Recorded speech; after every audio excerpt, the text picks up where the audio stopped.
Woda. Water. Aqua. Water. Wasser. Wasser. Wand. Wasser.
Woda. Wind. Water. Aua. Wasser. Wasser.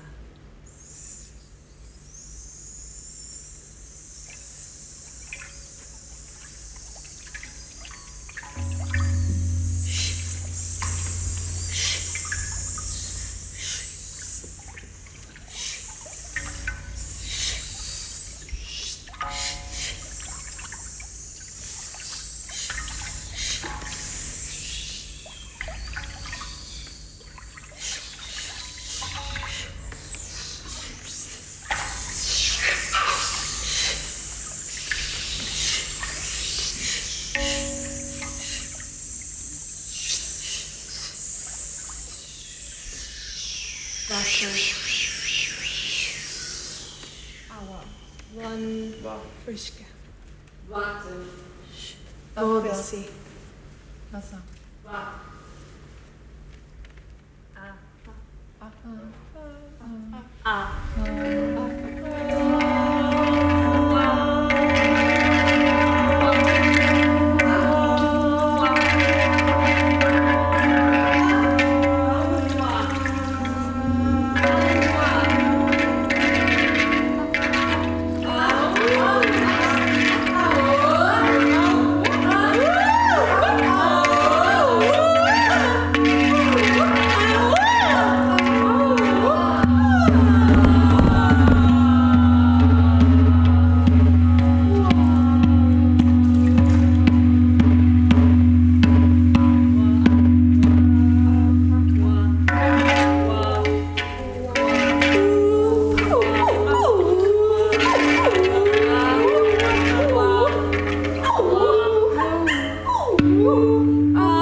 Welcome, everybody. It is my pleasure to welcome and greet you here today in Amsterdam.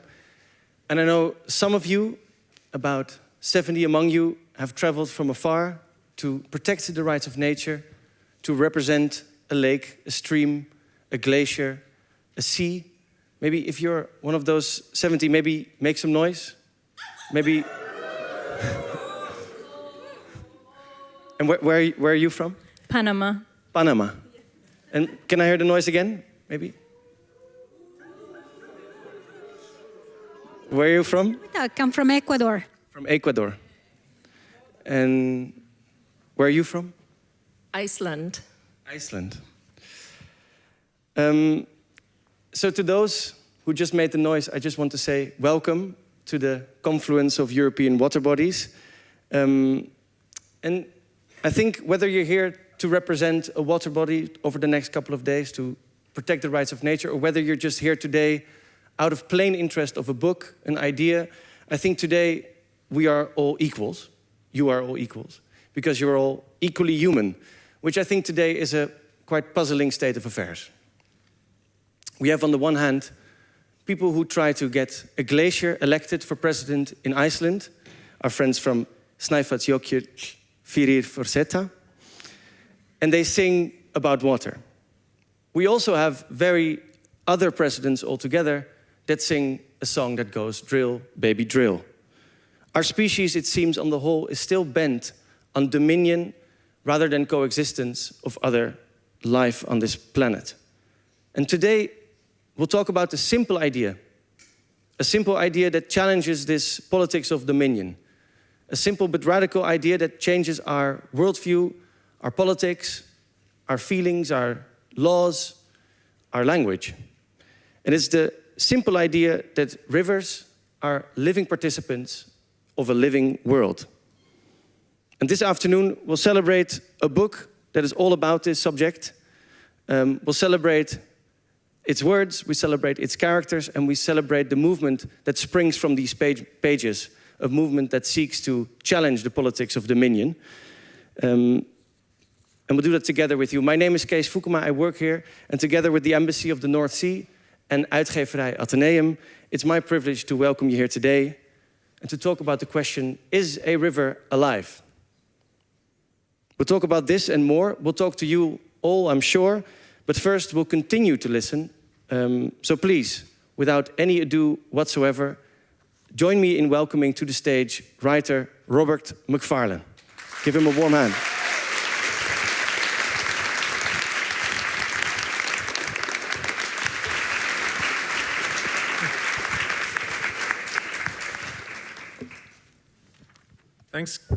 Thanks, Kees. Thank you so much. How am I sounding up there? Audible at the back? Excellent. Woo! Okay, that's the kind of response I like. Sorry that I ruined it all. Welcome, everybody, to this special afternoon, to this watery city and this watery room. And I come bearing watery wishes from my river. My city, Cambridge, is so named because it is the bridge over the river Cam. My river is beautiful, it is stricken, it is rare, it is a chalk stream river. There are only about 280 in the world, and 80% of those are in England, and I'm lucky to live near one. That river has one of its sources in 9 clear-watered springs, who rise, and I say who carefully and meaningfully, who rise as springs in a little wood called Ninewells Wood, who is my friend. And I bring greetings from my river, and I in turn greet representatives of the Venice Lagoon. Anyone out there? There we go.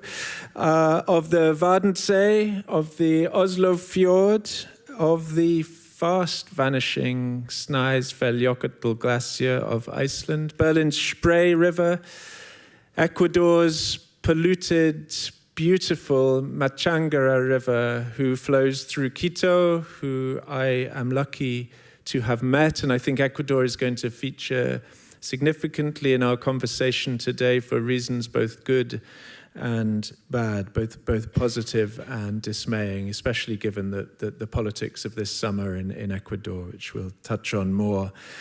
And the Machangara was recognized on the 5th of July this year as a constitutional entity. Yep, wonderful.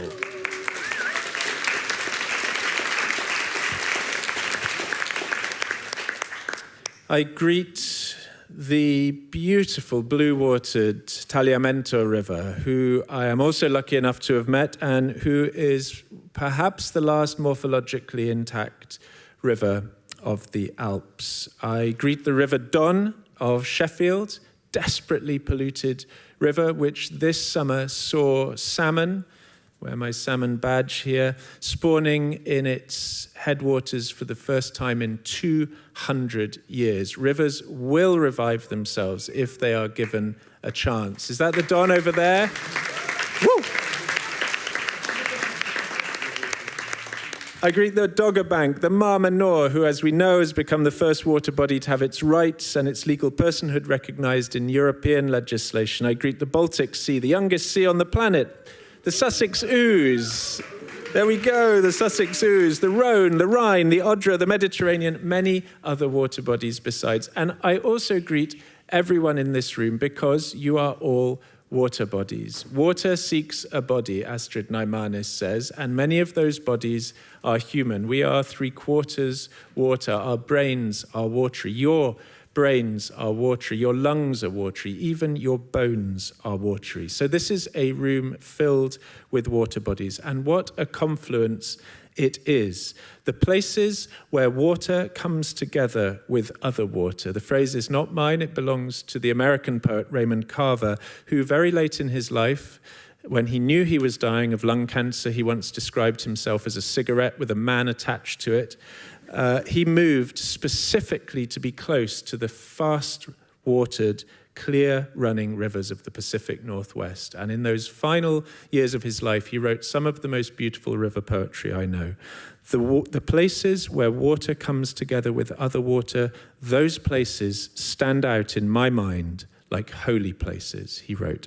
I agree. We know this to be ecologically true. We know that where river meets sea, or lake births river, these are ecotones, and they are almost always rich and diverse and generative sites of mingling and co-making. And we know it to be culturally true too, and that is the case in this confluence of ours here today. So what a pleasure for me to open this third edition of the Confluence after Venice and after Mar Menor here in a space, de Balie, where historically land and water management policy has been debated. Here near a coast where many European rivers meet the sea, a city that is a kind of delta, and here in a landscape, of course, which has been created, even conjured into being by the intense, even heroic management of water.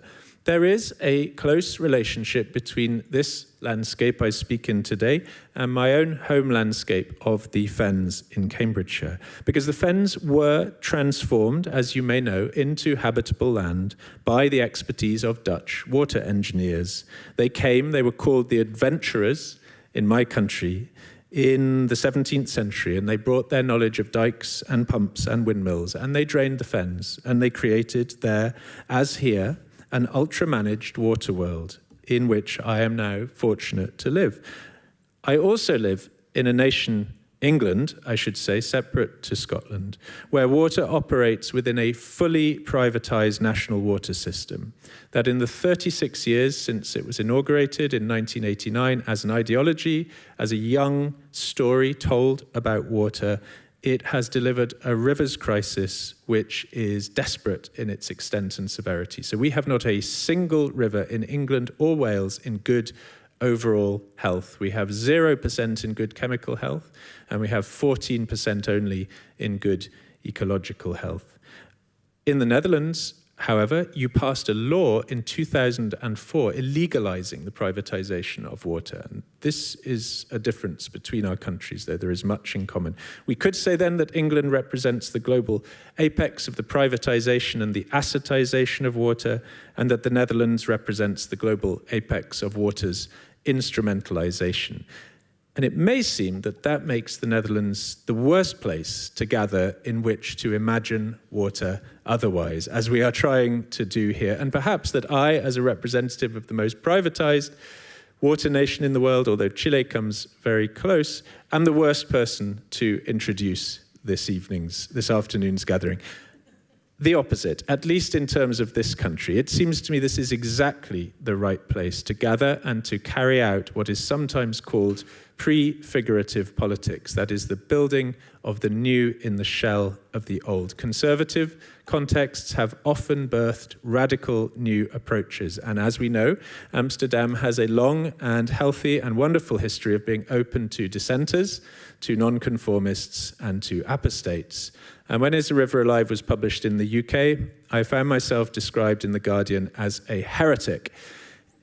Best moment of the entire publicity tour. I was very happy to be called a heretic. I think in many ways we need all the heretics we can get right now in respect of the living world, given the ascent to absolute power in the US of the dominion narrative, of the human supremacism narrative, which views humans as standing atop a pinnacle and not as entangled in a web.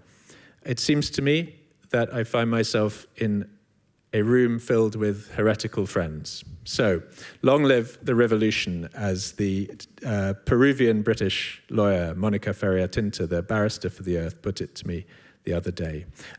This is a confluence of disciplines, as we have seen, of practices, of voices, as well as waters. There are in this room artists, lawyers, poets, designers, teachers, performers, activists, campaigners, and all of them are countermappers. I will try and generalize a little for those of you who are not here as a river, as a sea, representing your water bodies, but are here as interested public, and I will try to generalize on all our behalves. Forgive me if I transgress. I think those of us gathered here to reimagine water share a recognition that current laws and policies have failed to stop the degradation and collapse of ecosystems because, these are Christian's words, they are largely grounded in the fiction of nature as resource. Isaac Newton calls this brute inanimate matter in this remarkable 1692 letter. I think we share a belief that the voices of water, or the more than human world more broadly, are relatively insufficiently heard in political decision-making, but need somehow to be, though that will require an enormous revolution in the ways we think about representation.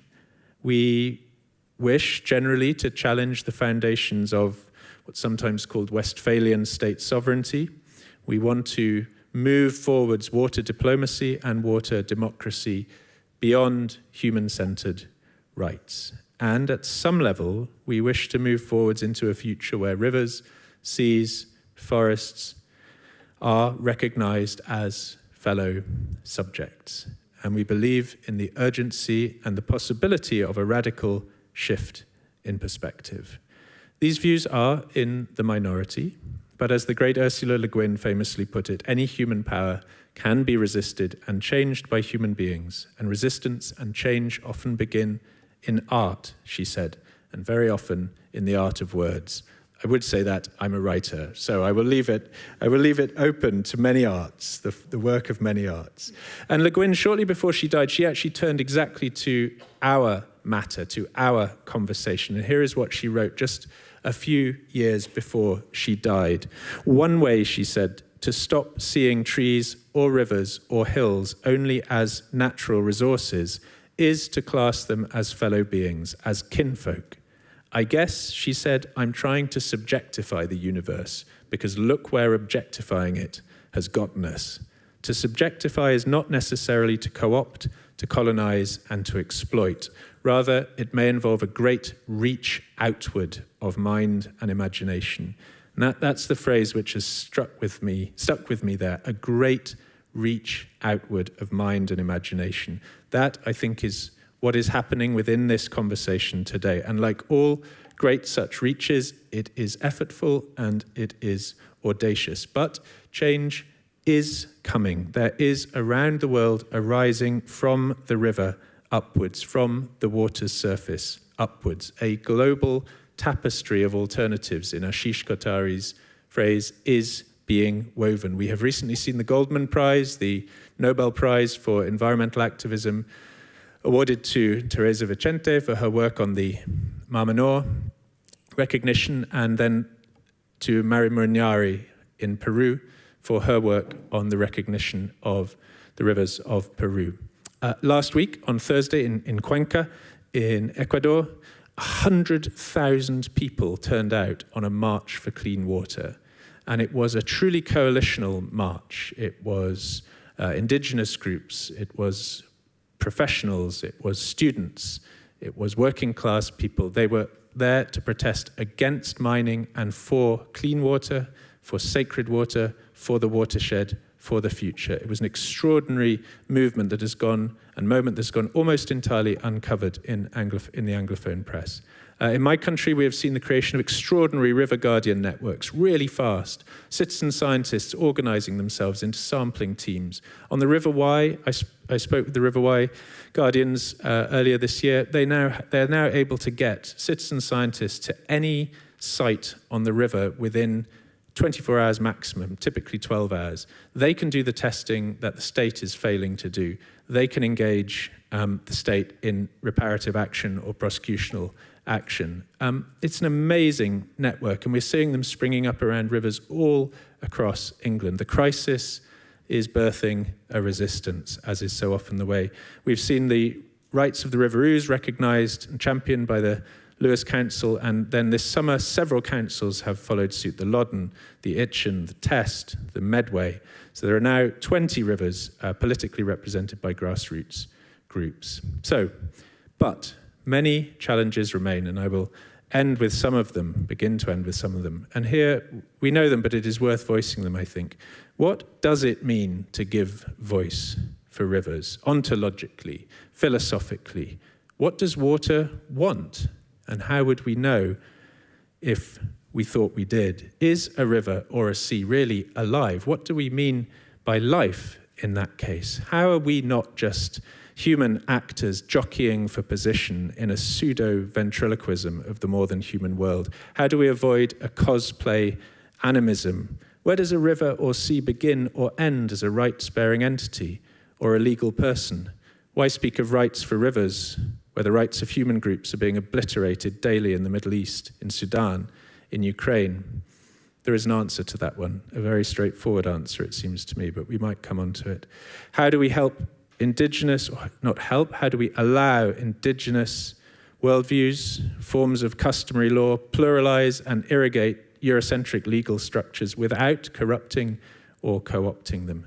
None of these questions is easy in the answering, but they have to be grappled with. It has been the work of many hands to bring us to the brink that the planet now stands on. It will be the work of many more to bring us back from it. I end with a very short story that involves an object. It's this object. It is not, though it often looks like it at first sight, a vape. It is a fountain pen. The pen itself is not remarkable, but the ink inside it is. This ink holds the water of now 108 rivers, streams, seas, and now a little bit of the Amsterdam canal water, which when I dipped my pen in it to draw some up, somebody kindly came up to me and said, it's a little bit yellow. It might make the ink look a little bit yellow, but no, I think it's fine in the dilution that I use it. I have this ink because we had the biggest march for clean water in England in the nation's history last October. Nothing on the Cuenca March, but we had 15,000 people, and all of those people flowed dressed in blue as a river of humans across Westminster Bridge to rally outside Parliament, and everyone brought waters of their streams, their rivers, their lakes, and those were woven in a flask immediately outside Parliament, and someone took a little bottle of that water and made me an ink, a blue ink, which carries those rivers, lakes, and seas. And as I have traveled talking about this book, people have brought me water. And each little bottle of water I've been brought from Montana or from Belgium or from Canada, I've added a tiny drop to the ink. So it has itself continued to be woven by community action, by kindness, by giving, by confluence. So here we are. Here's to confluences. Here's to a space in which water comes together with other water. Thank you very much for having me.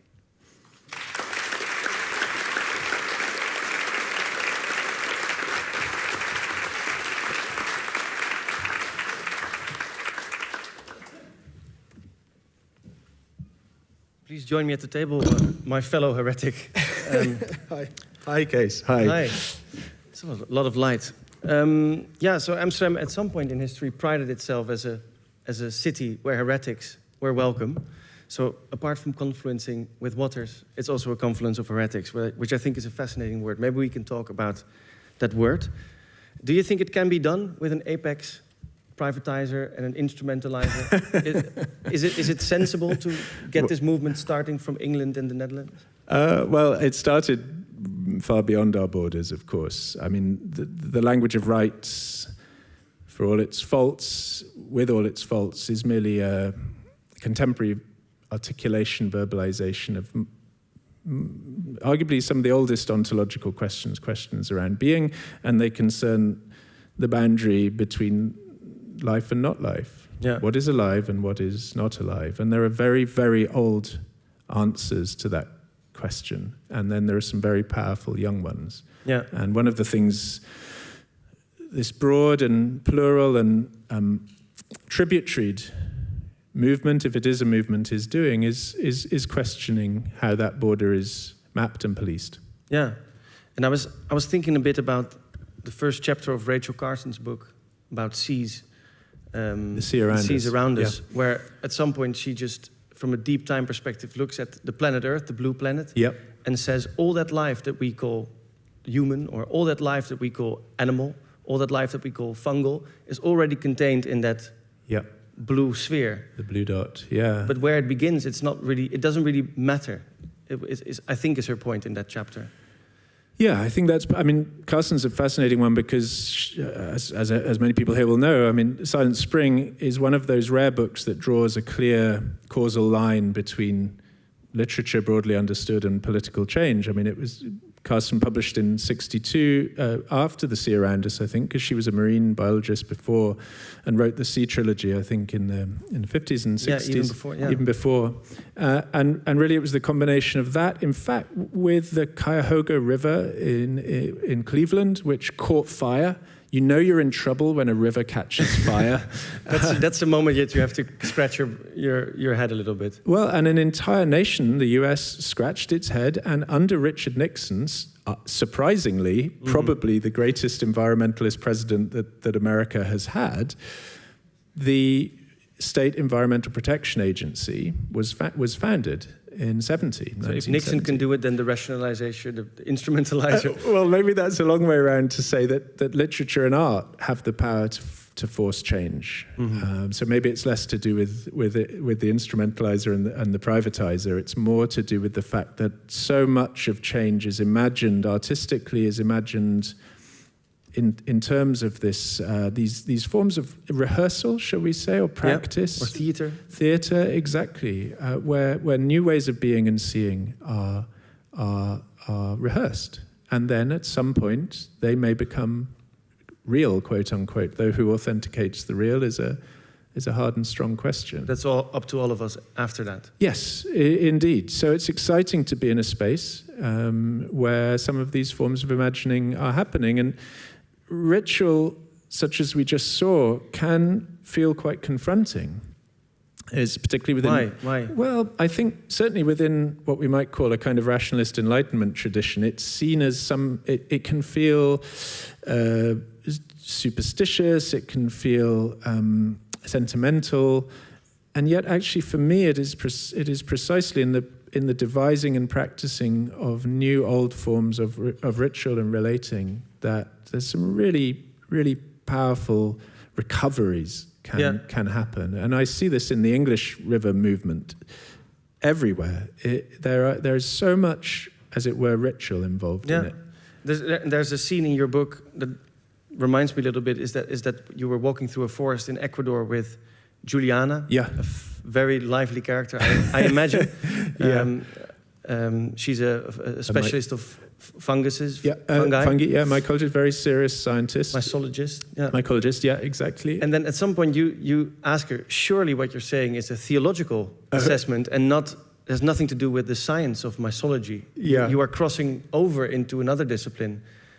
Have you answered that question yet for yourself? Well, I will just add that because that behind us, I've put a series of images from some of the journeys I made, some of the water contexts in my country and other countries. These would just cycle behind us, and occasionally we might intersect with them. You'll see Juliana and the cloud forest turn up soon, and so we might turn and address them, but mostly they're, as it were, ambient, shall we say. But, well, I mean, I'm always drawn to interdisciplinarity.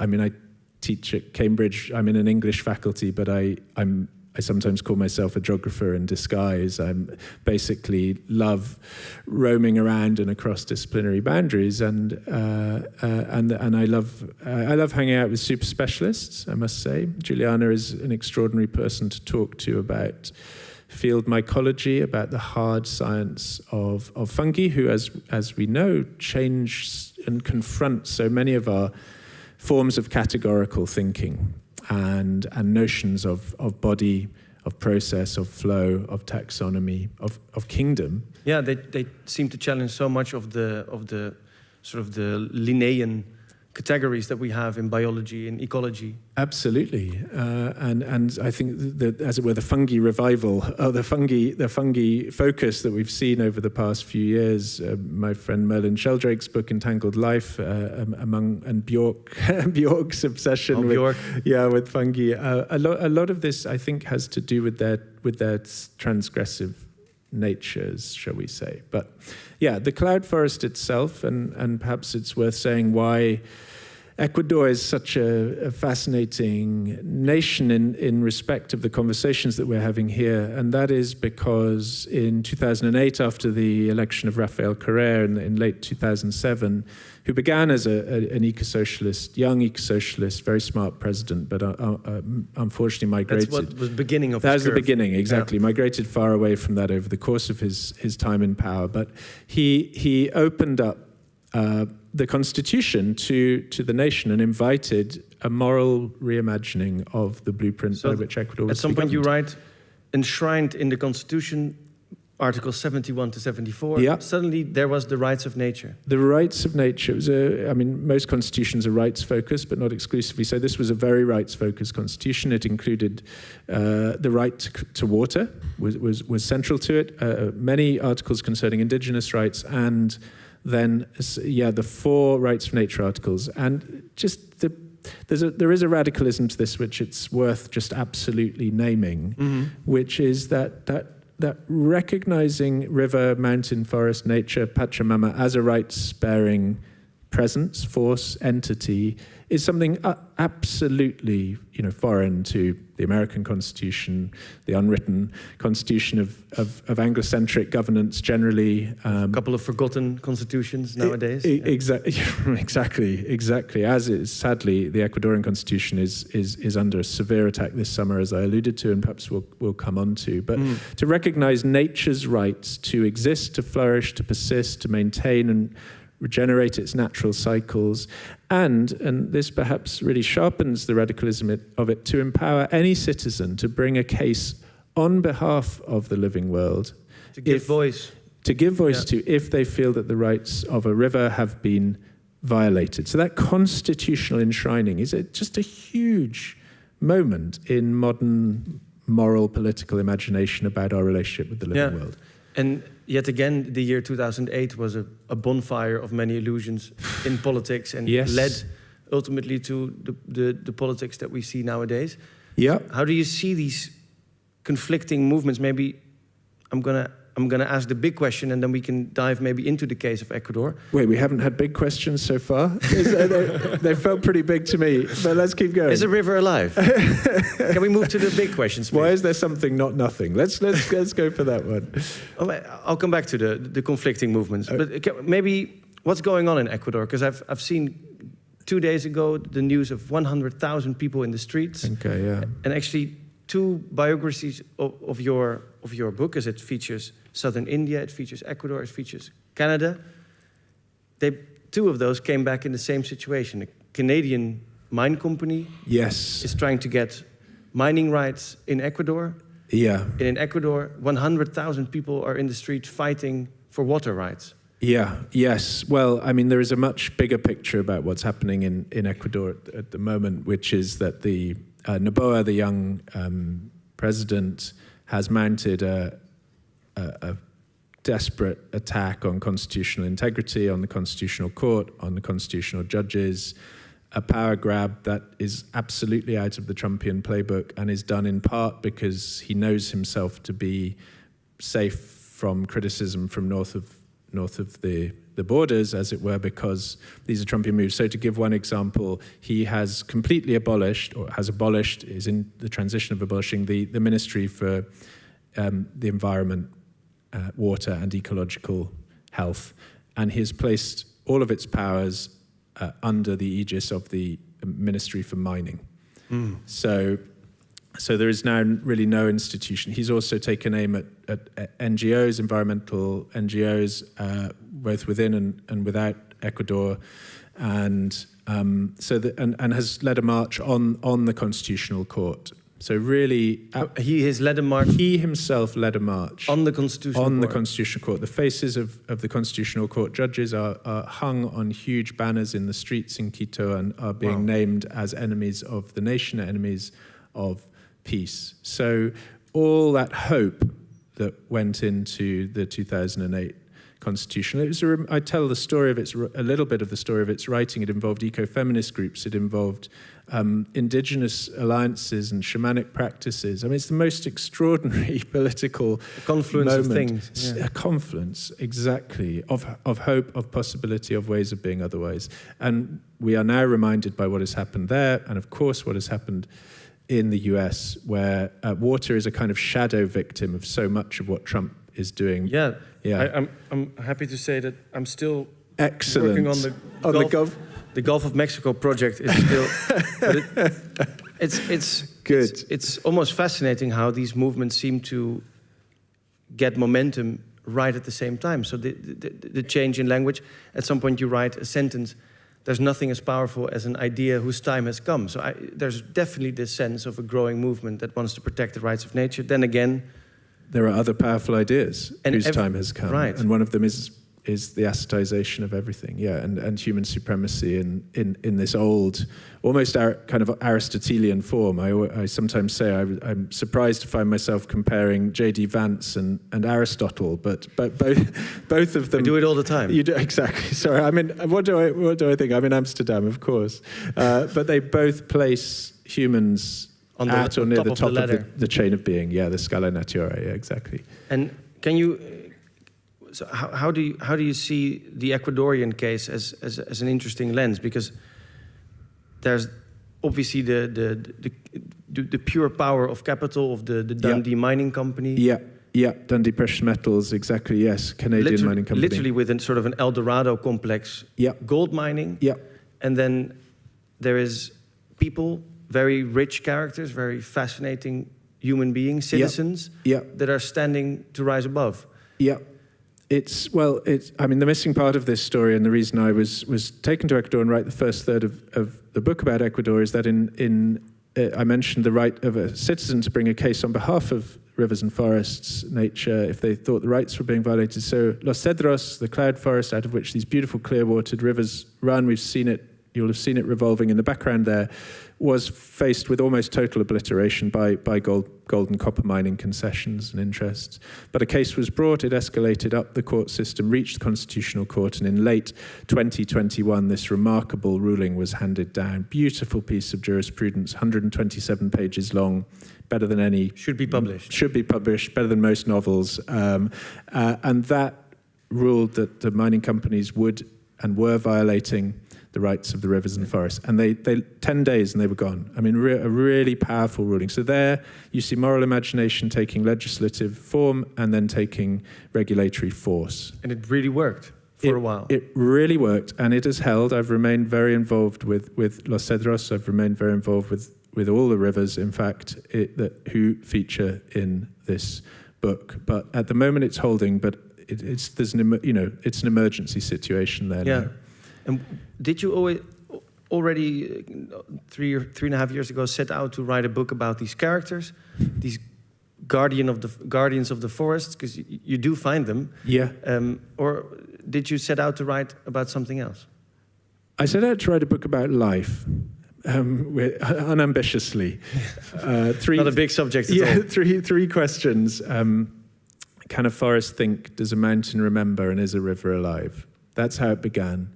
And then it quickly became a book about rivers, and then actually became a book about the rights of rivers. And I almost ran into a dead end, a dried up riverbed there, until I remembered that what really fascinated me was life and not rights, that rights were just a downstream, rapid, a turbulent expression of a much bigger question. What do we deem alive? How do we treat life? How do we treat life? Is a river alive? Well, my son says, duh, yes, obviously. He's going to be a one-word book. Yeah. But it is a complicated question if you have been raised in an Enlightenment tradition, through which the other tradition, the tradition of Spinoza and Blake and Romanticism more broadly, and Humboldt flows, which is the tradition of enlivenment and not enlightenment. And exactly. I came to realize that actually all of us are braided rivers. We are braided of both those broad, let us say, representative traditions of the Enlightenment and the Enlivenment. But it does make it hard to answer that question. Yeah, because I think for a lot of people, either the Trumpian politics is a sort of just another path of the Enlightenment. Yep. For some people, what we're doing here today is just another addition to the Enlightenment. The Enlightenment discussion is very real. It's very real, and I suppose, I mean, I traveled around America with this book, and I met two contrasting types of response. One was just an absolute hunger for a space where serious ideas could continue to be debated safely and hopefully. And I was traveling around the US just in the wake of the full de-damming of the Klamath River, which flows out of Oregon and into California, the biggest de-damming project in US history now, superseding the Elwha project. And so on the one hand, you had this extraordinary story of community coalition building, alliance building between tribal groups and then outwards into communities in the catchment and environmental NGOs and with this extraordinary real-world outcome, an entire immense watershed with a freed river, salmon spawning in the headwaters, the whole watershed coming back to life culturally and ecologically. And then on the other hand, you had the Trumpian presence, and I remember I arrived in Seattle to speak, and that afternoon, I would always make a point of checking the water politics with my hosts because they change so fast. Yeah. And that afternoon, Trump had signed off a presidential memorandum which undid 2 decades of work on the Columbia River Basin project, which was a cultural food sovereignty project, a cultural sovereignty project for tribal nations, a de-damming work, and another of these immense. And it was just one chainsaw moment. Yeah. Just signed it off. All of the Biden era, all of the preceding work, just gone. So, a war over life and the meaning of life is underway. A proper war on nature, a proper war on life. Yes, actually, that's a better way of putting it. And we have to be careful about the ways. I have to be careful about the ways I use the word war in the US at the moment for obvious reasons. But let us say a tenacious and consequential struggle is underway about the meaning of life. When we talk about Confluence, I'm also interested to hear what we can make of these heretic movements. So I can see them all popping up. Yeah. And you obviously thread the needle by letting the river become a narrative and take over and combine all these movements. But right now, to me, I'm slightly hopeless because I think all these movements around the world, they all have to fend for themselves. They have to defend their own constitutions. They have to battle their own mini Trumpies. They have their own 6th of January to deal with. We had one yesterday. Yep. We had one on Saturday last. You had one on Saturday. Yeah. How can isolation turn into confluence? What does it take? Such a good question. The best definition of a river that I've been able to come to is a gathering that seeks the sea, and it feels at once insufficient and also true. And I think that social movements. I mean, it is in the interest of the status quo power to make social movements feel isolated. Heretics, exactly. And actually, one of the things that we're seeing here today is that there is a transnational kinship. Water is a beautiful carrier of that idea and that message. Where water comes together with other water is a generative space, and it's also in the interests of power to singularize wicked problems, by which I mean, and this harks back to something I said at the end of the opening address, that it has been the work of many hands to bring us to this point, and it will be the work of many to undo it. But if you singularize a problem, then it comes to seem this sublime and overwhelming and immovable entity. Whereas if you realize, as my friend Rebecca Solnit, whose book Hope in the Dark is one of the great sort of clarion calls to social movements which feel themselves to be fragmented and isolated, she says, just because we cannot save anything does not mean we cannot save anything, or that anything is not worth saving. I came across this beautiful word the other month, planetesimal. And a planetesimal is, as you can probably tell from the word, a tiny, in terms of astronomy, it's a tiny fragment of a planet. Yeah. And planetesimals are drawn to other planetesimals, and slowly they coalesce and they make new worlds. Coalesce and make new worlds. Yeah. Sounds so easy. It sounds so easy. And I juxtapose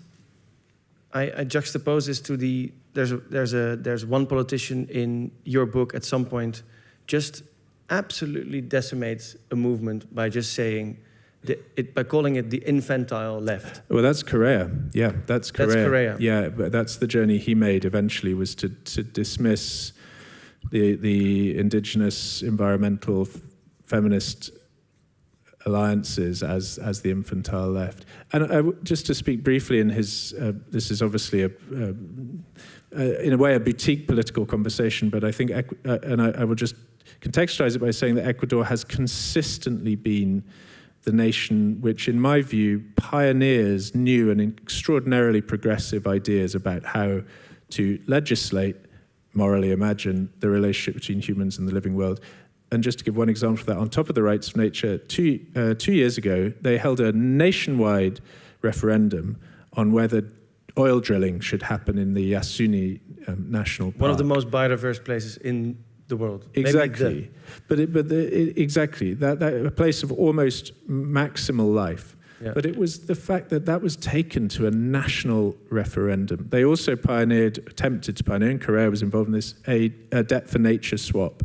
And it is worth just remembering the role of the IMF, or at least, global North debt nooses in this. One of the reasons Correa traveled so far is because he was paying enormous annual debt interest bills to the global North. And he wanted to lift the numbers. And then the oil market collapsed, and he wanted to lift his people out of poverty. Yeah. And so, these are, I'm not villainizing him as an individual. There's huge systemic questions here as everywhere. But Ecuador becomes, I'm very conscious of speaking with an Ecuadorian behind me, who I hope will be able to contribute. Correct all our wrongs later. To what's being said when we open, as we will do. But Ecuador, to me, is both this inspiring, it's a prism through which we can look. And I remember this nature for debt swap, it being super effective in Costa Rica, for example, and that worked beautifully. And then again, the cautionary tale of just one political force suddenly turning opposite and saying, this is an infantile left, these are just singular crazy ideas, and suddenly gone. all this Off the citizen table. movement is gone. Yeah. So this is a very important cautionary tale. I wanted to ask, shouldn't the movement also be interested in power as such? I can see the cultural change, the judiciary change, obviously, but I feel with the mere velocity with which rivers are disappearing off maps, the Gulf of Mexico is suddenly the Gulf of America. The destruction of Gaza, the genocide on the Palestinian people. These are leaders who hold their map in the hand and to enforce it on the real world. How do we answer power to power? I mean, at some sense, we here are talking about a very particular expression of disempowerment, and water has no voice in the room. That itself, and here we're back to the prism or the metonym, let's say the part for the whole, is actually a question about the way power operates with respect to the living world, to nature. So a small seeming question, a part of the whole, actually opens outwards very, very consequentially, which makes it both an achievable aim and a very, very challenging one. So I suppose I am interested in how we challenge power not as a monolith, but as a whole with parts, and that there is a concatenation that follows. And that's why even the performative acts of water recognition, water vocalization strike me as hopeful, because even if they have no immediate legislative or regulatory consequence, they are performative in the substantive aspect of that term. So the river that you've seen coming up behind me is this river, the Mutahekauhipu in Innu Aiman, or the magpie in Quebecois, Canada. In northeastern Canada, or Nitassinan, to use the Innu term for the unceded nation, is the first river in Canada to have had its rights declared, again in early 2021, the same year as the Ecuadorian judgment was handed down. So in many ways That is power. Well, it is. Well, that is power, absolutely, yeah. And indeed, it is a struggle about power, because the river is under threat of death by damming from Hydro-Quebec, so one of the biggest power producers in the world, which has turned the majority of the province into a giant electrical machine for the generation of power. So it becomes a contest over types of power, what is meant by power. Is there a particular character from the book that you think about if you are looking for hope, if you're looking for a bit of strength? Well, the line I arrived at only really after the book was finished is that despair is a luxury and hope is a discipline. And when I think of the first half of that, despair is a luxury, I think of Yuvan, who you'll see come up, a young Indian naturalist activist who is working under desperate conditions to try to imagine and then actualize a more just future for rivers and people, and more than human people, in Chennai.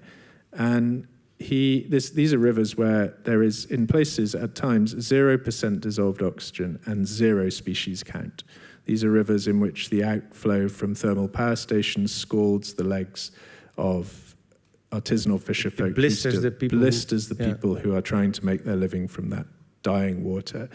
So what right have I got to despair if he doesn't? Despair is a luxury, and then hope is a discipline from someone else. You'll see in the final images, Rita Mesticocho, the cultural leader, the poet, one of the great poets of North America, who lives in the little Innu township of Equaniche near the mouth of that great river that you saw earlier. And she embodies hope as a discipline because she understands that you have to dream of other ways of being, other worldings, but also you have to work.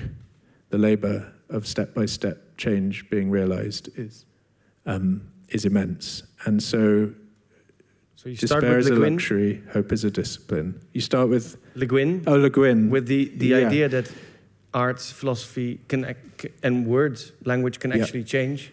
And we end with Rita. And we end with Rita. Mestakosha. I think is a very, very good place to end. And I still have the red band that she tied around my wrist nearly 3 years ago now.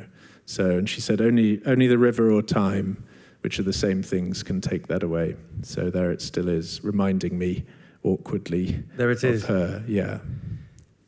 Before we open up the discussion, because I really want to talk about the Ecuadorian case, and I want to talk about all the water bodies here and how these separate water bodies are turning into a movement that is actually a force of resistance that not only Le Guin thinks is a force to be reckoned with, but all of us.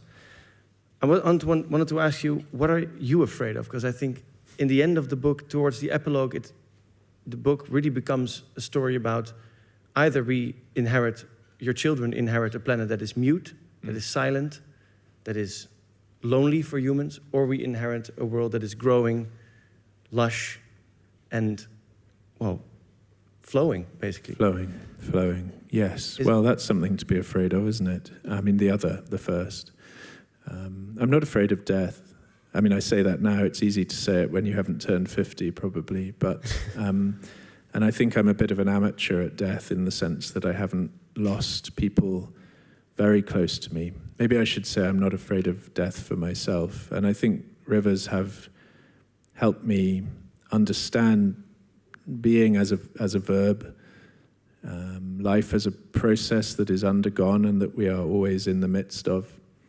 And Rita told me that the river and time are the same things, and they will take the band off my wrist before the end. And the book ends completely unexpectedly to me. I went up to the little springs. It surprised you? Surprised me. I thought I'd finished the book, and I arrived at the springs that I spoke of in my introduction, across the little bridge, and suddenly a cameo, really, a vignette, almost like a film, was projected into my mind's eye, and it was of me, dead, gone, but able to see the world still, and my children now, adults, grey-haired and crow's eyes like me, and my little Will, who I still can't imagine ever being old, but he will be. They were crossing the bridge into the springs to just put a pinch of my ashes there, and it felt in a way that I've not experienced before, like the springs, the river wrote that final scene. I had gone up there for no particular reason. Suddenly that drama was projected into my mind completely unexpectedly, although probably Rita prepared me for it, the rivers prepared me for it. I came home, I wrote it down, transcribed it from my mind's eye, more or less exactly, and that's where the book ends. So how much did you author the book? Well, absolutely, Water was my co-author, my collaborator, and those final pages and what happened at the gorge that you've seen the image of before, those were the two moments in my life as a writer and as a human where I have most powerfully felt myself to be being thought by a world beyond my skull and my skin. Thank you. Thank you. I'm going to open up the discussion to talk to people who are actively subjectifying nature. Actively subjectifying. I'm looking forward to that. Me too. I think I'm going to start walking up to Rosa Gijon. Give her a warm hand of applause, maybe.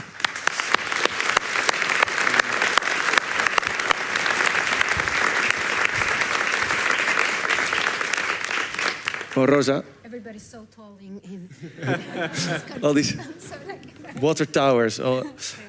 Rosa, welcome to Amsterdam. Thank you very much. I'm super excited to be here because I read your book like so many times. And many chapters because it talks about my country. So I thank you for writing about it. It's a contribution, yes. And what did you recognize? Because we talked about Ecuador quite a bit. What did you recognize from your own story? I wrote some things, and I want to talk about this guy who is Alberto Acosta. And he was the former president of the Constitutional Assembly that actually recognized the rights of nature in our Constitution. And he says something really nice that I saw the other day. And he says, I was living in Rome, and you say, all roads lead to Rome. And Alberto says, all roads lead to the rights of nature. And I think that we are the demonstration of that, because it's not only from a legal perspective, but it's also a cultural, political, social, and environmental justice perspective. And I also want to say something that sometimes is being maybe silenced in a way. Social and environmental justice cannot be separated. If we only do ecological justice, as he says, we would be doing only gardening. And I think that's really something to think about. We need to think of ourselves not only as part of nature, as human beings, but nature itself. So once we start believing that we are nature itself, then we start this Copernican shift, as Alberto calls it. Of course, I want to add this thing that sometimes there is some like a skeptical view on rights of nature because it says to be only from the south, from the global south. Yes. The Ecuadorian process started with indigenous people's cosmovisions. The Pachamama, when you say Pachamama, it's not only a name, it's actually the mother. Pachamama means Mother Earth. Mother Earth. Yeah, it's a Mother Earth, not only as a metaphor, and I want to put this thing, but as the real mother that takes care of all living entities. And there's another way of saying the Causaxacha, which is the living forest, something that the Amazonians say, it's the living forest is not us and the forest. Causaxacha. Causaxacha. It's, the living forest. We are all part of this ecosystem. But I think that to defend the ecosystem against extractivism and privatization of bodies of water and highlands and the Amazon and all territories is something that, yes, it was, it started in Ecuador, but it has extended worldwide. It's, in more than 40 countries. There are different legal instances where the rights of nature, in some way, with some escamotage, have been recognized so far. There are cases, as you see in Mar Menor, which is, the best case that we have here, and I'm so proud of that, and there's some cases in Germany, and there's cases, being accepted all over, also Europe and North America and Canada, and, it's not something that's only from the global south. And I think that Europe is a big part of it. I mean, if you go to see Spinoza, Baruch Spinoza, he was also thinking about, some kind of subjectivity of nature. And if you see Italo Calvino's Barone Rampante, the guy who was climbing to the trees, he was trying to make a constitution of the trees, the tall trees. So it's not only about, the southern part of the planet. I think it's regarding all of us, humans and not humans. And which water body are you going to be representing over the next couple of days? Well, I have a lot of bodies of water. I'm not. Machangara is part of it. Machangara is a very interesting history because it's a colonial history. I mean, the original people from Ecuador, which were the Quitucaras, did not cover the river and did not make it a wasteland or a sewage. It was part of, of the landscape. It was part of the nature. And then the colonial adventure started for us in Latin America, and that's the first time it was covered. And as I said, it was domesticated. They just ignored the territory. And that started in 1733. And only 3.5 centuries later, us citizens from Quito, we were able to finally get the rights of the Machangara accepted. And how to this room, can you describe how important the movement of those 100,000 people just 2 days ago is in? Well, this is the Machangara, but we are talking about the Quinsacocha. Quinsacocha is a big national park in the southern part of Ecuador. But the struggle did not start yesterday with that march. It's 30 years that we've been fighting for the respect of those moors and all, you know, all the park. So I think that little by little, all citizens, indigenous and non-indigenous and academics, as you said, and, you know, people from the arts, people from culture, everybody decided or saw that it's, you know, it is the future. When we think about nature, we cannot think about nature right now. We have to think also about, you know, the cycle of life and what's going to be in the future. So I think that when you see that there's a lot of democratic problems in my country and there's a lot of spaces that are being attempted against, you know, liberties and human rights and Under attack. You know, under attack by, you know, the neoliberal governments that are coming one after the other. And then, on the other hand, you see this population that decides to reunite and to make the rights to be respected. I think it's, I don't have the privilege to be pessimistic. No. I cannot be pessimistic. I do not allow myself to be pessimistic because I see every time, you know, the women from the Amazon and the women walking from the highlands to protest, and I see children and I see elders and I see all the populations, we cannot allow ourselves to be pessimistic. We just have to be, you know, keep the fight going on. And I have a really nice update, because just yesterday or the day before, the Titicaca Lagoon has been recognized its rights. And that's amazing. And this has been the struggle of indigenous women from Puno in Peru. Wow. So again, you know, you might think that these populations are weakened or are singularized. Or singularized or not heard, or, you know, but that there is power, there is a force in there. I wanted to say something because I don't know how to translate this. In French, there is yes, there is pouvoir and puissance, and those are different words. One is pouvoir is the power, and puissance, that's the force of the many.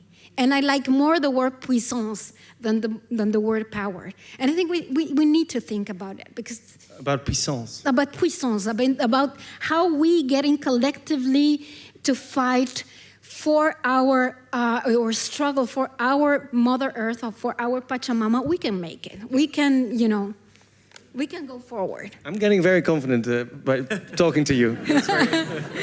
And so not power to power, but puissance to power. Yes. And then we just have to find a word for that in all the languages here. Languages. Maybe we can invent it. I mean, languages are supposed to be fluid and are supposed to be flexible and are supposed to be adapting. The rights of nature is something that before 1970 nobody thought about. And now we are all over the world, we're talking about it. And, you know, there's people mobilizing and we're trying to look at our waters of body and we're connecting again with Mother Earth. So we can invent that. Yes. We totally can do that. You're welcome to invent it right now. And there's a writer in the room, so that's always good to know. Thank you so much, Rosa Gijon.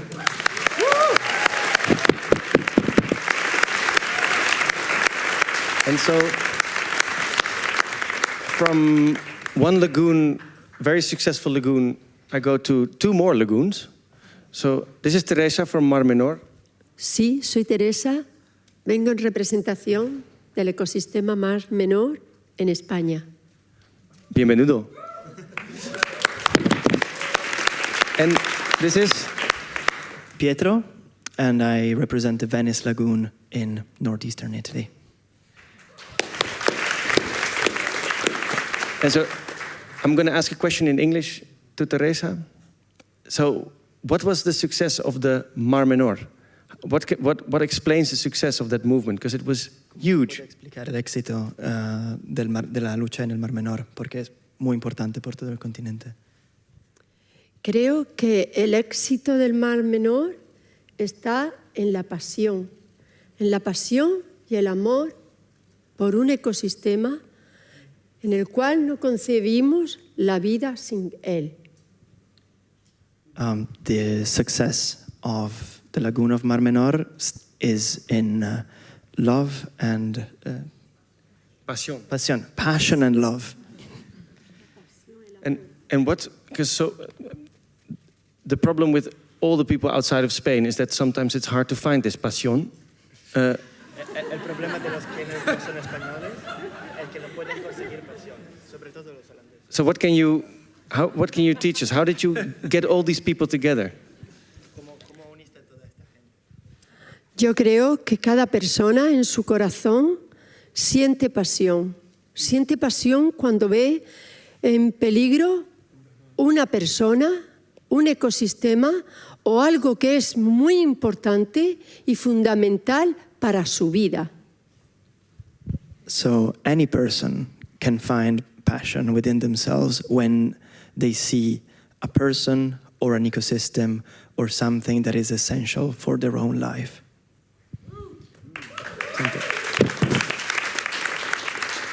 And the Mar Menor Lagoon, it did get its rights. It was thanks to a big citizen movement started by you guys. How important is that success for the Confluence here today? Entonces, la Laguna del Mar Menor consiguió sus derechos después de un movimiento ciudadano muy ancho. ¿Y qué significa esta victoria para toda la gente que está aquí y toda la gente que no es del Mar Menor? Esta lucha comenzó cuando vimos peligrar la vida en él. Los seres que vivían en este Mar Menor salían a la orilla pidiendo oxígeno, salían del mar porque no podían vivir en esas aguas contaminadas. Y ahí fue cuando comenzó la sociedad a ver que se implicaba y gritaba que lo quería vivo y luchaba por él, o el Mar Menor moriría. Y no se podía permitir. So what moved all the people to be active for the Mar Menor was a cry for help of the sea itself. When all the creatures started to leave the sea and go on the shores, that's when the people saw it and decided to fight for the Mar Menor, which is part of themselves. Fueron unas imágenes brutales, no os lo podéis imaginar. Era como que si los ecosistemas morían, nosotros también. Si los ecosistemas no tenían vida, nuestra vida peligraría y no podríamos existir sin ellos. So, as you can imagine, seeing that was really bad. And it was clear for them that if the Mar Menor was to die, a piece of them, they themselves as human beings would die as well. Estas imágenes que veis ahí son unas imágenes muy tristes, digamos brutales. Nos impactaron de tal manera que no podéis concebir al verlas lo que verdaderamente es el Mar Menor. El Mar Menor, os voy a contar lo que es. So, seeing those images is to see something that is completely different from what the Mar Menor actually is for those who knew that before. A raíz de estas imágenes comprobamos que nuestras raíces y nuestra niñez estaban entrelazados de tal manera que teníamos que salir a la calle a luchar por recuperar las aguas, que verdaderamente, ¿sabéis cómo son? Son unas aguas cristalinas hasta más no poder. Son aguas muy salinas que permiten una flotabilidad muy recomendable para una niñez, que nos facilitan el aprendizaje a nadar. Hay tanta vida en él. Perdón. A mí? Well, so she's saying that seeing this change was changing them from their own roots that were connected to that of the sea. And that's because the sea, it doesn't look like this. It's very crystal clear and it's particularly saline, which means that all the children can float in it freely. So they develop this emotional connection very early on. So the emotion of floating. And as a question I asked to Robert as well, how can all these rights of nature movements across the world go from isolation to cooperation, to become one big force of resistance? ¿Cómo crees que esos movimientos que están surgiendo alrededor de Europa y del mundo se pueden unir en un movimiento global para no luchar luchas separadas? Pues muy fácil, como lo estamos haciendo, uniéndonos todos. En estas confluencias estamos representando a muchos ecosistemas. Yo estoy aquí por el Mar Menor y estoy porque lo amo, junto con unas compañeras. Y como lo amamos estamos aquí, y no más que todos los compañeros que están aquí y representan a sus aguas. Estamos aquí por ello, porque los amamos, nos abrazamos. Es así. So this is a question that's answered in practice by us all being here.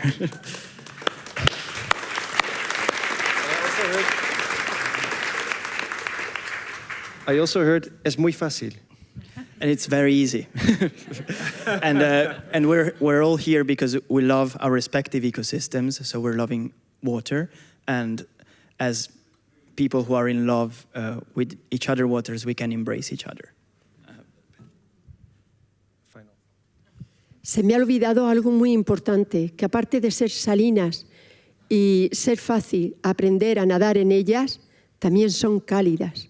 Cuando nos metemos en ellas, esas aguas nos abrazan, nos dan tal calidez, nos alivian tantos dolores a las personas que tenemos problemas de salud, que quien le conoce necesita, no es que prefiera, que desee, es que necesita volver a entrar en esas aguas y disfrutar de ellas.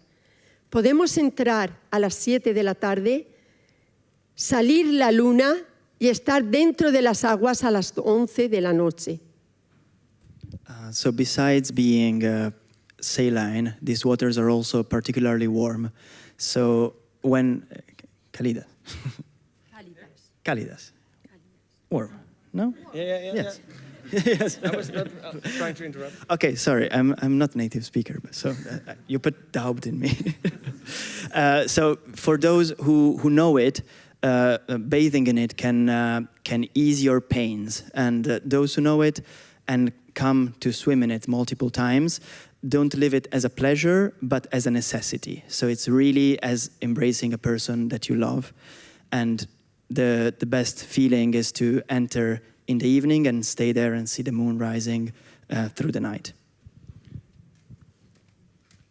And Pietro, what would you like to add? Because you're also representing a lagoon, but the Venice lagoon in Italy.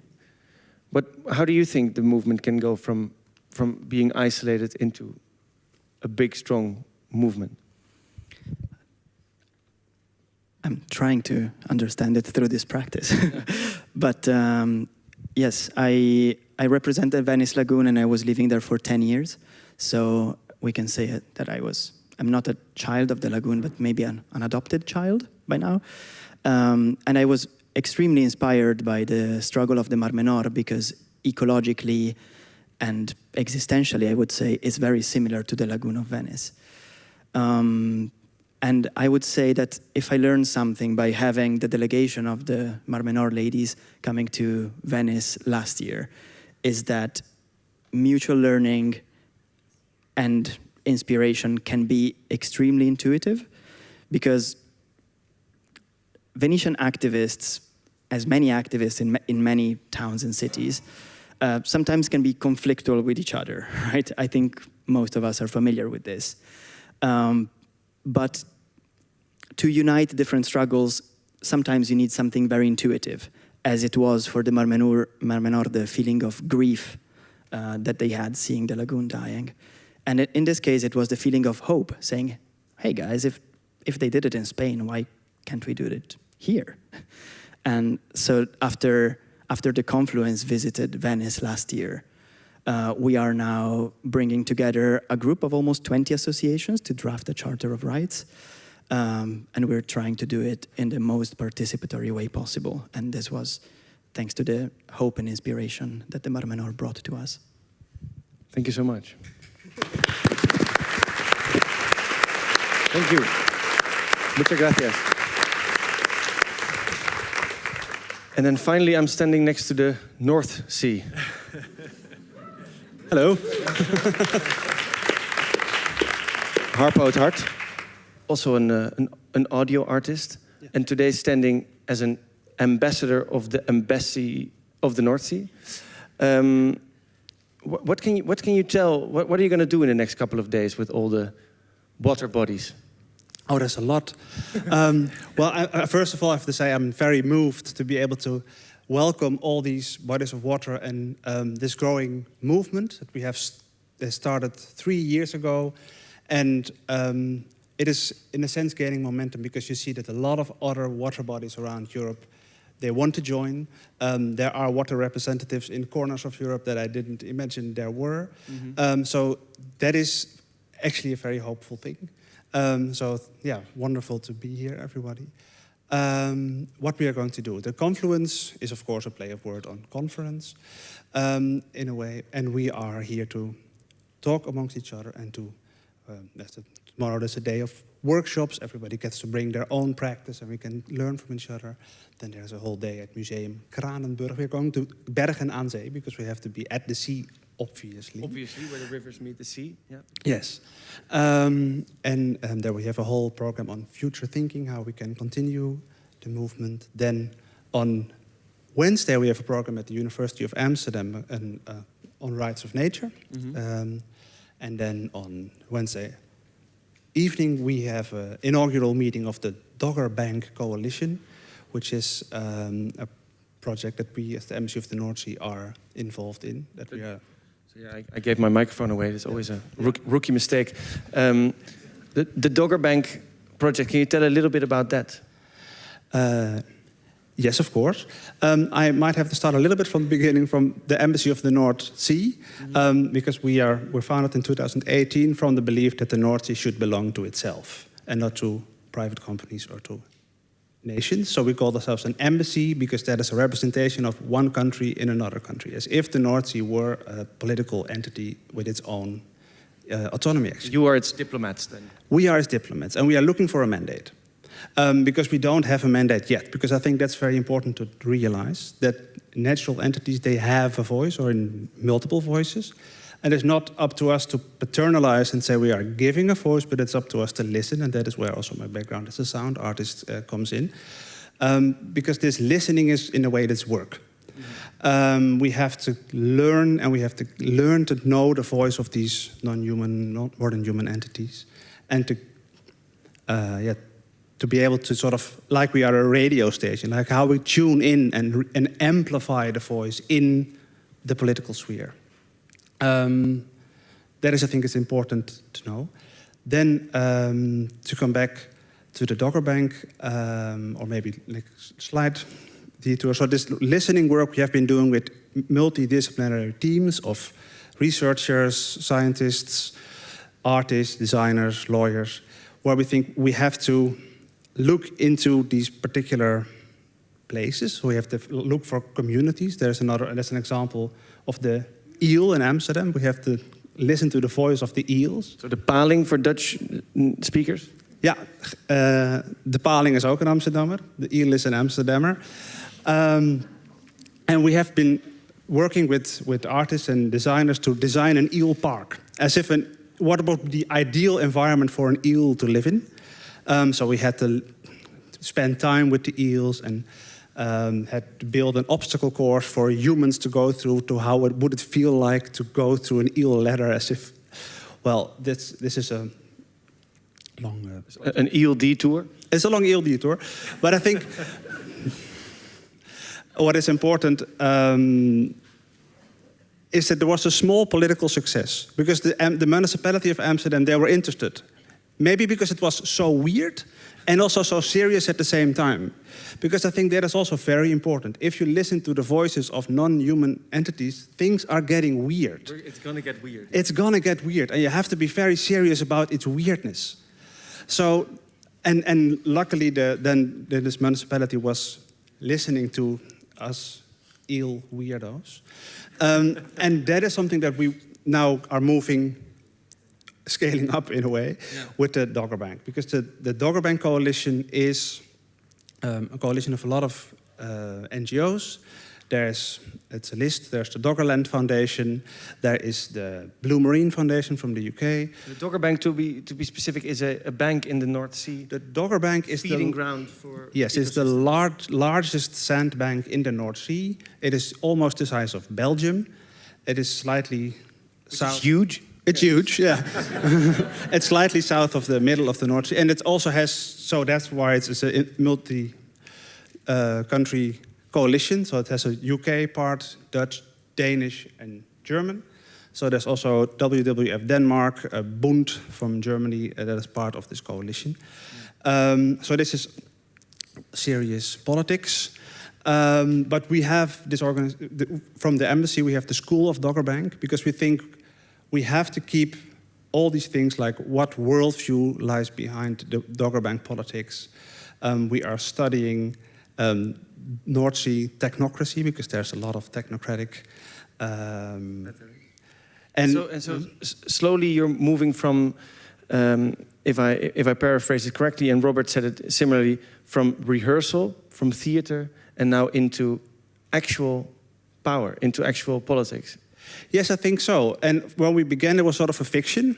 Look, we are the embassy. We are basically con artists, and everybody who believed this was like, haha, but that's like a win for us, because it makes the fiction more hopeful in a way. From fiction to reality. Yeah, because you are what you pretend to be. So be careful what you pretend to be. So we are making this movement, but you have to start from a fiction. Just go and be the embassy of the North Sea. We have a flag. It looks real, and here you are. Yeah. And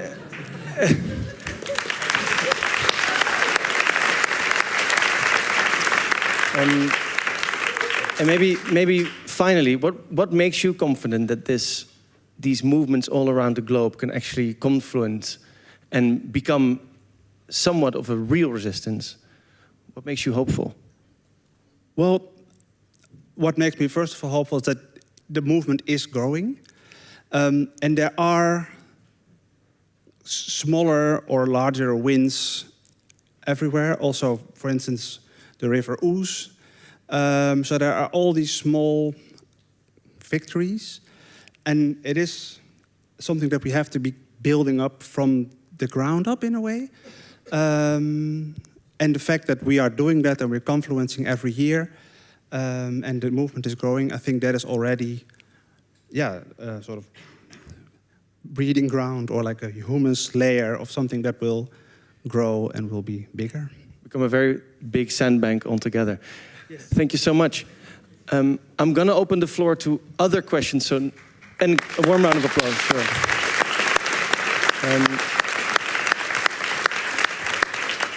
I'm going to open the floor to other questions. So if you have a question for Rob, or if you have a question about this big confluence, please go ahead, raise your hand. Any water body here is welcome to do so. Robert, would you like to reflect a bit on what you heard just now from these three stories? I'd rather hear from people in the room, to be honest. I mean, you've heard a lot from me. Let's open it. That is a reflection in and of itself. I will go over there. Yeah. All these. Thank you. My name is Claudia. I'm super energized by being in this room and joining the Confluence in the coming days. I saw you in the More Than Human Symposium like not so long ago, and it's nice to see you again. My question is, and it's an open question, and I welcome people that have talked and not talked to answer it, is if you had to imagine a future where, the North Sea or maybe rivers have been recognized as being alive, what would it look like? What would it feel like? How would our world have changed ontologically, practically, institutionally, legally? I leave it open, but what is the vision of the future that you would like to have realized? And your question is to anybody?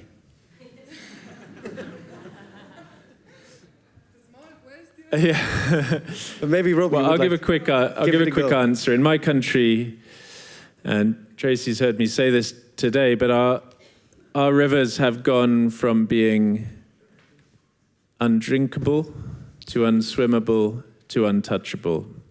And I dream of a future in which we reverse that sequence and our rivers become touchable, swimmable, and then finally drinkable.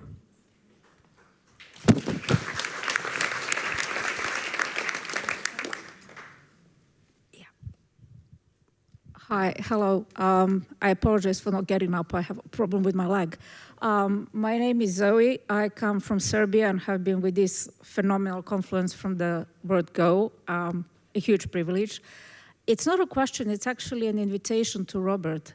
What you mentioned with regards to DPM in Ecuador, the exact, and I mean literally exact same thing is happening in Eastern Serbia. It's DPM trying to open a huge gold mine, 350 square kilometers, in really rich wildlife, water, you name it, region. We actually had a tribunal on that subject, and Rosa's wonderful partner was the main judge of the tribunal. So basically my invitation is, if you'd like to add an addendum to your wonderful book and come to Eastern Serbia to just compare, because we are in touch with people from Ecuador, yeah. And actually one of them was the prosecutor for the earth in our tribunal case. So if you'd just like to maybe, compare, contrast, and yeah. Come. Well, yes, please. That's my first answer. And then just for those who are listening, DPM is Dundee Precious Metals. The Canadian company. Which is, like most mining companies, a Canadian mining company. There are places in Toronto where you can throw a stone and hit 1,000 mining companies. 70% of the world's mining companies are headquartered in Canada. Canada does an astonishingly good job of laundering its own international reputation. It has a soft power industry that is fueled primarily by maple syrup, and it sugarcoats many, many global abuses. So DPM is also the company that was being protested against in Cuenca. And the last thing I would say is that the tribunal you mentioned, of course, is a tribunal with no regulatory or legislative power. It is another performance. Yes, and we recognize those moral tribunals. Bertrand Russell organized them in the aftermath of the Second World War with respect to nuclear weapons and nuclear. So it is a very interesting tradition in the history of alternative imaginings, let's say, that which begins being litigated in moral tribunals can come to be litigated in quote unquote real tribunals. But so this moral work is vital.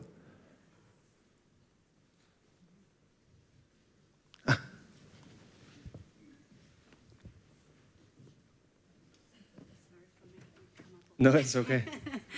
Thank you very much. My name is Antje. I think a lot about how we can politically represent seas and the planetary ocean. My question to everybody is about transnational resistance. So how a lot of the water bodies that are here are transnational bodies. And so I want to come back to your question of power, because while the water bodies are transistent, we also, I think, have a shared enemy who's also transnational, and that's extractivist industries. So actually it's quite easy in some cases to point to where the culprit lies, and you've all been, or several people have been, talking about mining corporations. So I just wanted to know, is that maybe a strategy that people see as valuable? Is that a common target that could be pursued, and could counterpower be built also around those common struggles that transgress national borders? Thank you.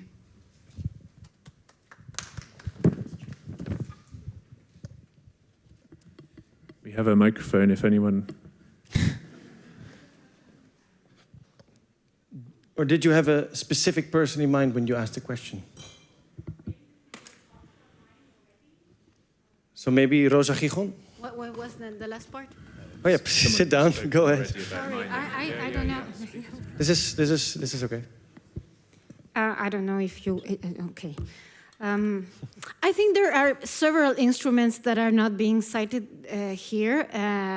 So let's reinforce them, like the tribunal, the International Tribunal of the Rights of Nature, that even if it's moral, it has to do with the demands of a lot of organizations and grassroots groups and indigenous peoples that put together these demands against either governments or international companies when they are destructing or, an ecosystem. And then they are being brought in front of public and international scenarios, like what's going to happen with the Toronto Tribunal that was presented from Serbia, from Ecuador, and from, I can remember where else, the Canadian mining companies, and this is going to be presented during the Coppola dos Povos, the people's, I don't know how you say that in English, during the COP30 in Belém, which is a big climate gathering. Conference in the in conference Belém. of the parts, but the Coppola dos Povos is it's the civil society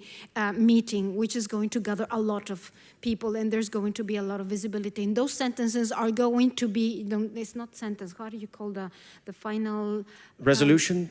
The judgment, the resolutions and the judgments are going to be internationally presented there. So that's transnational. So that's a transnational answer for transnational enterprises, transnationally devastating the planet. Yeah. And I think that Roberta Bosso is also going next week for the New York Climate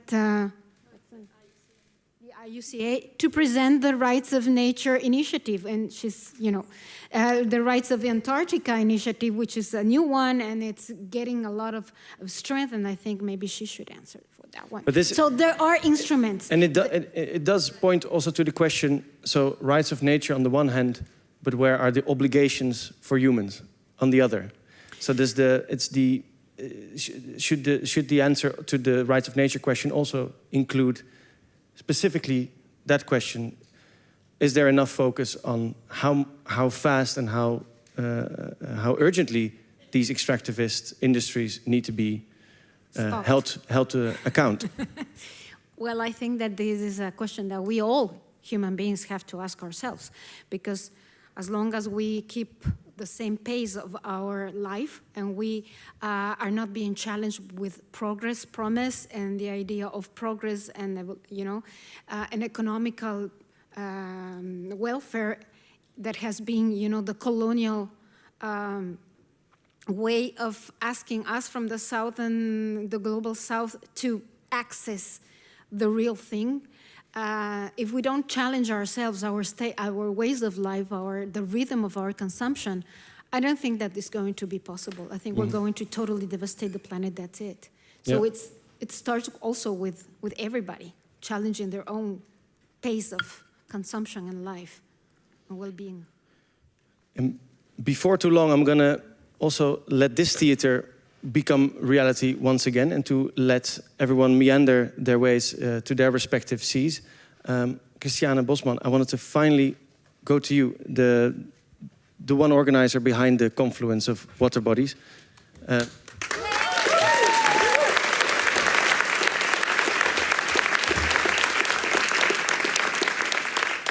What would you say do you take away from this afternoon here? What would I take away? I think I'm super honored and super humble and super happy that all these amazing water bodies have traveled here to our little water country. Instrumentalizing water country. Yeah. Exactly, managing.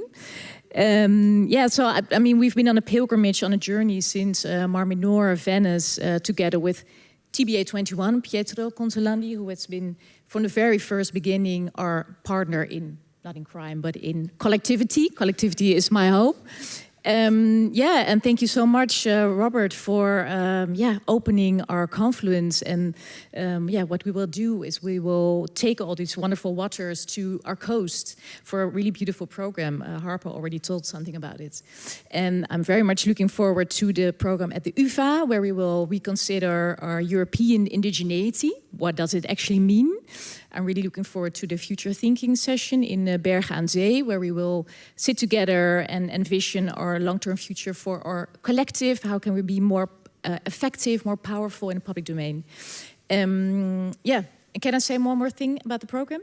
Because yeah, if it's available for everyone, then I think then it's relevant. that's exactly what I was saying, because a lot of these sessions are closed, but some are open to all. So please come to visit Mediamatic, where we have the Diplomatic Suitcase exhibition. This is a traveling exhibition where you can see all kinds of artifacts, stories, props, videos from our ongoing journey.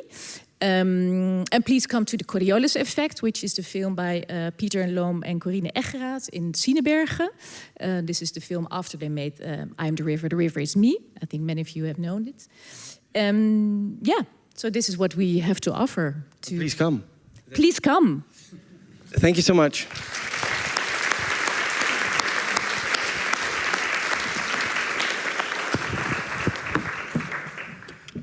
So maybe even the sounds from the glacier can start, the Icelandic glacier that we started the day with can actually start playing again.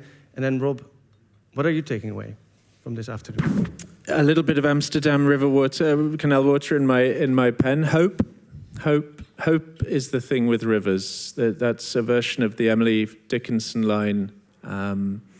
Hope is the thing with feathers, but hope is the thing with rivers. And we see it again and again, and I hear river stands for water body, that the power of revival, of resurrection is so strong and can happen so fast. And when waters heal themselves, they heal us with them. And we have seen examples of that. We have heard from crisis, we have heard of recovery, and I take away hope.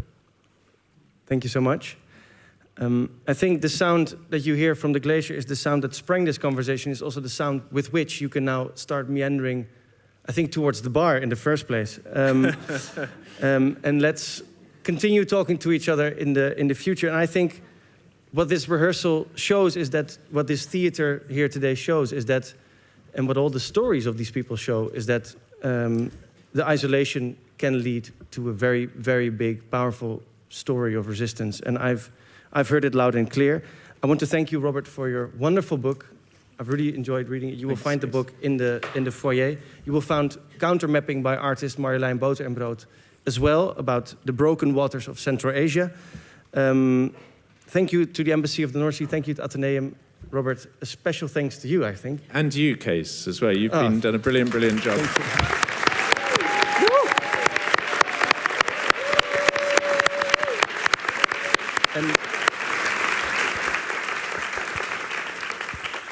And then there's many citations that we could cite, from Le Guin up until Robert Macfarlane, but I think I'm going to cite just Teresa before you go. Es muy fácil. Thank you.